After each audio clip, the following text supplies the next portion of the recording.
நம்முடைய தமிழக முதல்வர் திரு மு.க. ஸ்டாலின் அவர்கள் பொய் சொல்வதையே தன்னுடைய முழு நேர வேலையாக வைத்திருக்கின்றார்கள்.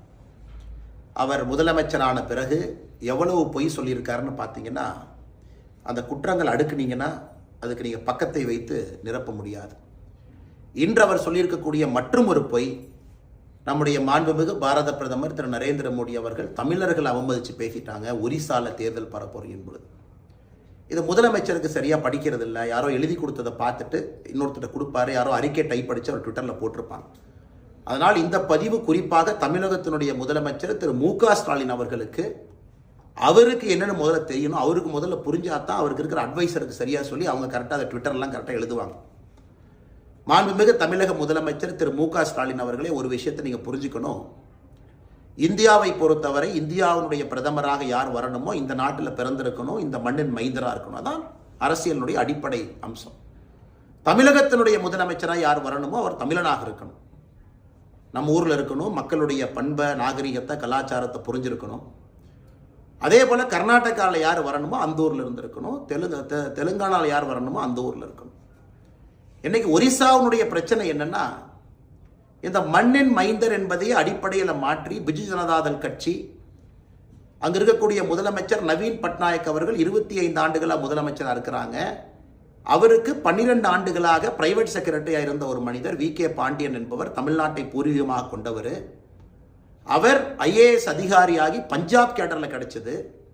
அதன் பிறகு ஒரு ஒரிசா பெண்ணை திருமணம் செய்து அவங்க IAS அதிகாரி கேடர் சேஞ்சில் ஒரிசாக்கு போகிறாங்க.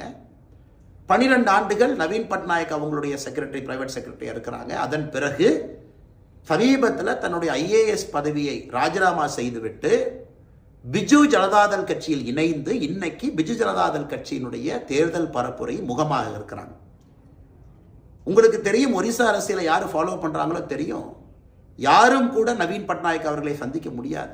சீஃப் செக்ரட்டரியா, டிஜிபியா வி.கே. பாண்டியன் அவரை பாருங்க, நீங்களா அமைச்சர்களா வி.கே. பாண்டியன் அவரை போய் பாருங்க, அப்ரூவல் கொடுப்பாங்க. ஏன் நவீன் பட்நாயக் அவர்கள் வெளியே பேச வேண்டும் என்றாலும் கூட வி.கே. பாண்டியன் அவர்கள் என்ன சொல்றாங்களோ அதுதான் பேசுவாங்க. இன்னைக்கு ஒரிசாவினுடைய அரசியல், ஒரிசாவை சாராத ஒரு மனிதர் அந்த அரசியலை இயக்குவதா? நாளைக்கு நம்முடைய முதலமைச்சர் மு.க. ஸ்டாலின் அவர்கள் அவங்க கிட்ட வேற மாநிலத்தில் வந்து அவர் IAS அதிகாரி, அவருக்கு ரொம்ப பிடிச்சு போய் அவர் பதவியை ரிசைன் பண்ணிட்டு டிஎம்கேல சேர்ந்தா டிஎம்கேவனுடைய முகம் என்று சொல்வாரா? ஆனால் அங்கே நவீன் பட்நாயக் சொல்லியிருக்கார். அது தவறு தானே? தமிழர்களுக்கு எல்லா இடத்திலும் மரியாதை இருக்கு, எல்லா இடத்திலும் தமிழர்கள் உயர வேண்டும். ஆனால் அந்தந்த மாநிலத்தினுடைய அரசியல் தன்மையை நாம் புரிந்து கொள்ள வேண்டும்.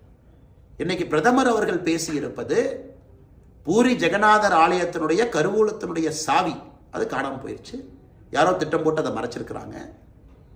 12 ஆண்டுகளாக முதலமைச்சருடைய செக்ரட்டரியா இருக்கக்கூடியவர் வி.கே. பாண்டியன்.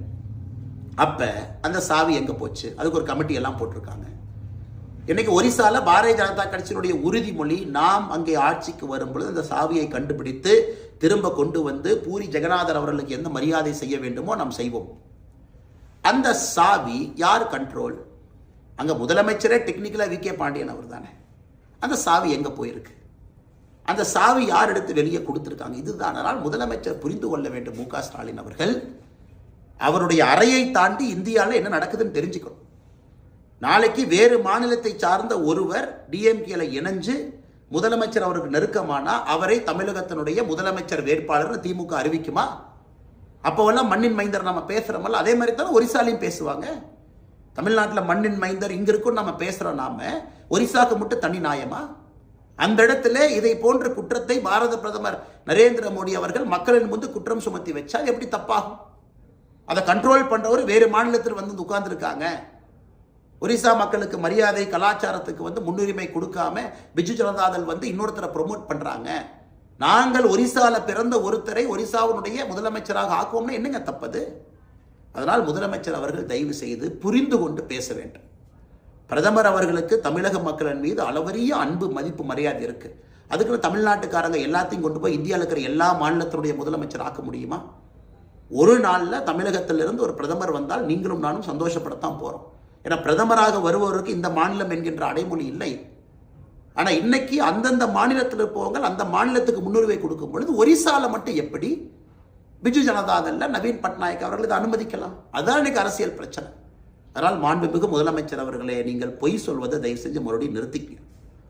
உங்களுக்கு கும்முடி பூண்டியை தாண்டி அரசியல் இல்லை என்பது தெரியும்.